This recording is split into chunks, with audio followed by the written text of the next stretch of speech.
Salam blender Indonesia. Assalamualaikum warahmatullahi wabarakatuh. Banyak pertanyaan kepada The Brondol adalah bicara tentang kenapa tanaman kelapa sawit saya walaupun sudah dipupuk nitrogen baik menggunakan urea ataupun ZA kok tidak terjadi perubahan yang signifikan terhadap kondisi daun yang ada. Kekurangan nitrogen ditandai dengan daun yang akan menguning secara keseluruhan di hampir seluruh pelepah, baik pelepah muda atau pelepah tua, walaupun nanti terakumulasi pada pelepah yang paling tua, lama-lama akan meranggas, mengering, dan ini adalah salah satu ciri khas kekurangan nitrogen. Nah, kekurangan nitrogen ini bisa dipupukkan dengan menggunakan pupuk nitrogen, misalnya urea 46% nitrogen, ataupun Zwavelzeur amoniak, atau yang dikenal namanya istilahnya ZA dengan kandungan 21% nitrogen. Kenapa? Pertanyaannya adalah ketika dipupukkan kedua pupuk ini atau salah satunya, misalnya dipupukkan urea atau dipupuk ZA, kok tidak menimbulkan perubahan warna daun yang secara signifikan.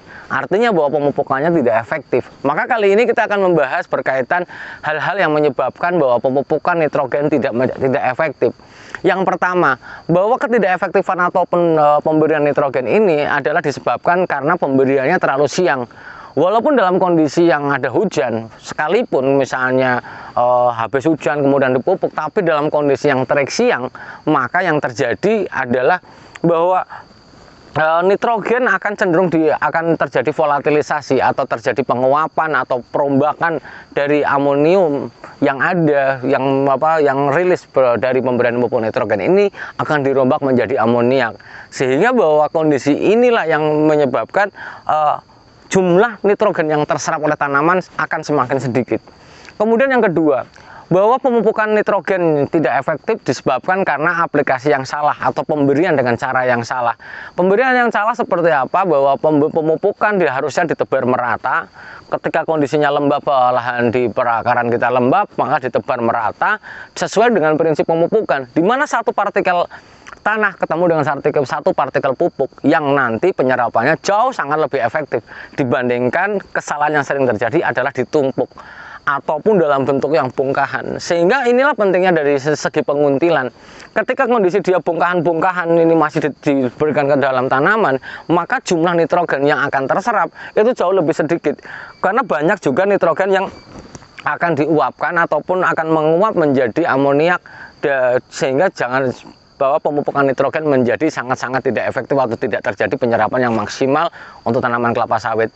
Kemudian yang ketiga, ketika pemupukan nitrogen ini menjadi tidak efektif, karena bahwa yang kedua adalah bahwa kondisi tanah kita termasuk dalam ada kondisi kapur yang banyak atau karbonat yang banyak. Contohnya, bahwa pemupukan nitrogen ini sebaiknya adalah berjarak yang cukup lebar harinya, bahkan sampai bulanan, 1 bulan atau bisa lebih dari 1 bulan, adalah pemupukan dibedakan dengan pemupukan dolomit. Kalsium, magnesium karbonat alias dolomit, ini kandungan karbonat yang ada jika dalam kondisi perakaran ini banyak, ketika dipupukkan maka bahwa karbonat ini akan semakin menguapkan pemupukan nitrogen ini menjadi amoniak, sehingga bahwa penyerapan jumlah yang akan banyak menguap. Karena bahwa kita tahu sendiri bahwa urea ataupun ZA ini kandungan nitrogen banyak, bahwa nitrogen yang ada adalah dari kompresi udara. Dari udara yang ada dikompres, dikasih bahan pengikat, sehingga ketika diberikan karbonat, maka yang terjadi kondisi yang ada karbonat ini, maka bahwa penguapan akan jauh lebih sangat cepat. Itu adalah kesalahan yang ketiga. Dan yang kesalahan yang keempat yang sering terjadi ketika pemupukan tidak sesuai adalah bahwa kondisi memupuk itu bukan hanya masalah memberikan ataupun mencekoki tanaman kita dengan pupuk, tapi ada faktor lingkungannya. Faktor lingkungan yang sering terabaikan adalah kondisi lahan kita, baik terlalu kering atau misalnya tidak ada hujan, kita masih mupuk. Sama dengan sering saya sampaikan bahwa memupuk nitrogen ketika kondisi kering tidak ada hujan seperti kita memupuk langit, karena semuanya akan banyak menguapnya. Nah, berbalik arah juga, ketika kondisinya tergenang juga tidak boleh.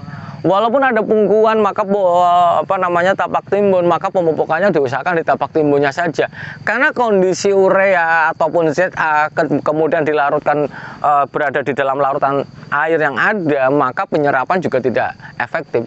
Lah, tanaman yang terendam juga tidak efektif. Hal ini sering dikeluhkan oleh para petani di daerah gambut ketika menggunakan urea. Kenapa urea pupuk tanaman kelapa sawit saya di daerah gambut kalau menggunakan urea langsung menguning?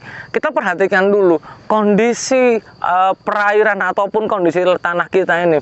Dalam kondisi yang becek-becek masih dipupuk ya kuning pastinya. Ataupun kayaknya kelihatannya sedikit lembab tapi dipupuk kok masih kuning. Ya, kita lihat dulu berapa kedalaman air tanahnya. Maka ini sangat penting. Jadi yang paling sering terjadi kenapa pemupukan tidak efektif adalah yaitu tadi kondisi masih kerontang, dipupukkan nitrogen sama dengan memupuk langit. Dan kesalahan yang terakhir yang sering terjadi yang kelima adalah bahwa pemupukan adalah menggunakan urea dan ZA ini adalah tidak disesuaikan dengan umurnya.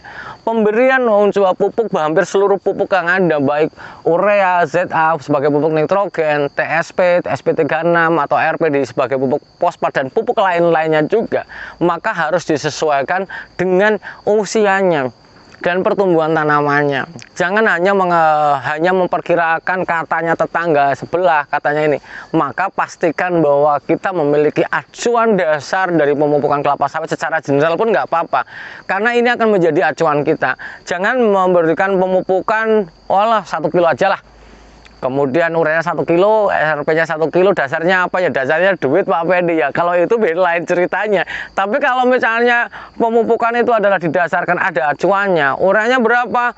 1,5 kilo dan 1,25 kilo. Dasarnya apa? Ini penggunaan di dalam rekomendasinya sampai 2,25 kilo atau 2, sekian kilo. Maka sah saja.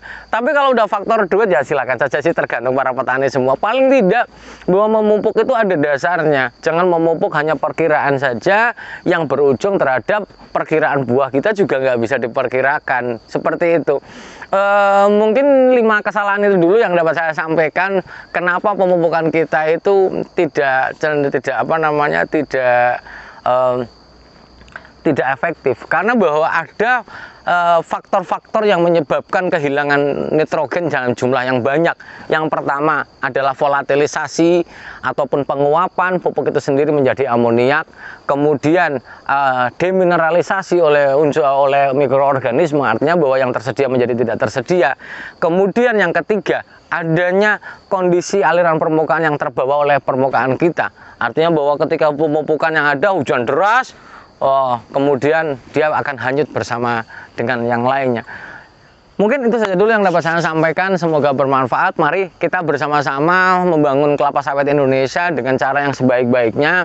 The Brondol akan selalu berkomitmen untuk itu. Jangan sampai bahwa pemupukan kita akan menjadi mubazir saja, tidak memberikan efek yang sangat bagus pada tanaman kita, sehingga pendapatan kita juga menjadi melayang ya.